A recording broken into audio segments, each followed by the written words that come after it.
સ્કૂલો ખુલી પણ પુસ્તકો ક્યાં છે? આજથી રાજ્યભરમાં નવા શૈક્ષણિક સત્રનો શુભારંભ થઈ ચૂક્યો છે।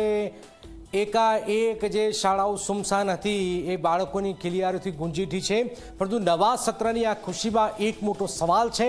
શાળાઓ ખુલી ગઈ પણ વિદ્યાર્થીઓના હાથમાં પુસ્તકો જ નથી। ગુજરાતના અનેક શહેરોમાં વાલીઓ પુસ્તકો માટે ભટકી રહ્યા છે। એક દુકાને જાય તો નથી, બીજી દુકાને જાય તો નથી, ત્રીજી દુકાને જાય તો નથી, ક્યાંય છે જ નહીં। તો પછી શિક્ષણ વિભાગની બેદરકારી સામે હવે વાલીઓમાં ભારે રોષ જોવા મળી રહ્યો છે। ત્યારે શું થઈ રહ્યું છે આવો જોઈએ, જાણીએ, સમજીએ।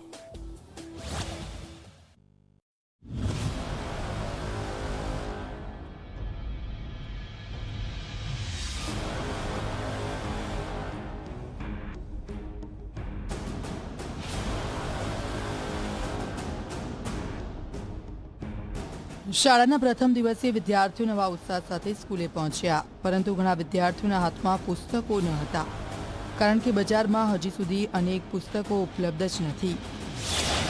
ગુજરાતી માધ્યમના ધોરણ 1 થી 8ના લગભગ 50% પુસ્તકો બજારમાં નથી। ધોરણ 9 થી 12ના પુસ્તકો પણ મળતા નથી, જ્યારે અંગ્રેજી માધ્યમના ધોરણ 1 થી 12ના સુધીના પુસ્તકોની પણ ભારે અછત છે। સત્રમાં જે પાઠ્યપુસ્તક મંડળ જે બાળકોને ભણવાનું આવે એમાં હાલ 1 થી 8 ધોરણના 50% થી 60% પુસ્તકો બજારમાં ઉપલબ્ધ છે।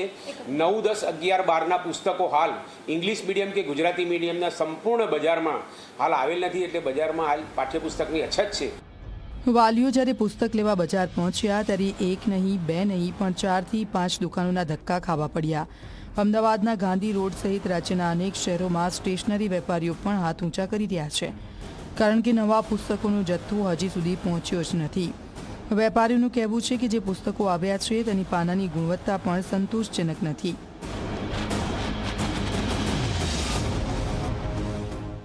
ત્યારના પ્રમાણે આમ જોવા જાઓ તો જે પહેલાં કાગળની ક્વોલિટી ગુજરાત બોર્ડની બુક્સમાં આવતી હતી એના કરતાં બહુ ખરાબ આવી છે, કેમ કે બુક કેવું આમ પાણીમાં પડે ને તો એકદમ કાગળનો ડૂચો થઈ જાય એવી બુક આવે છે।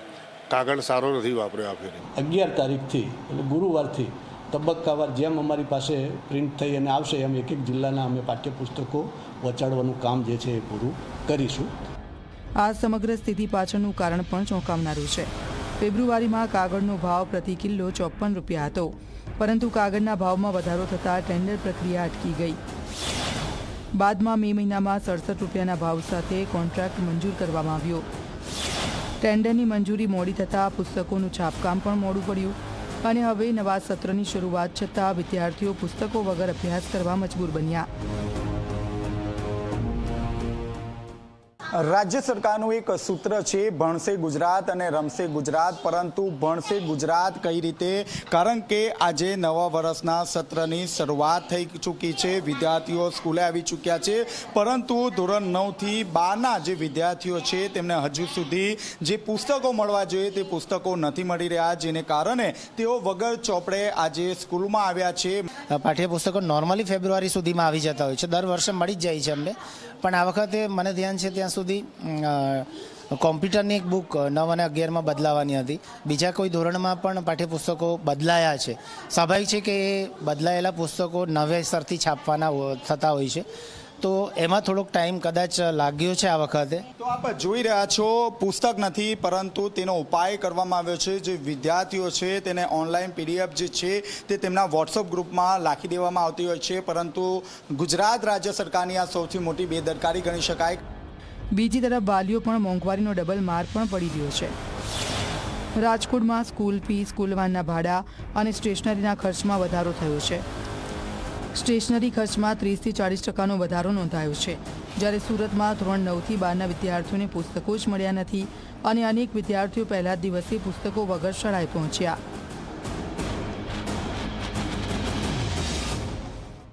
વડોદરાથી વિદ્યાર્થીઓ ભરીને રાજકોટ આવું છું અને અત્યારે ભાડામાં 5%નો વધારો આપેલ છે, જે ડીઝલના ભાવ ચડ્યા એ માટે।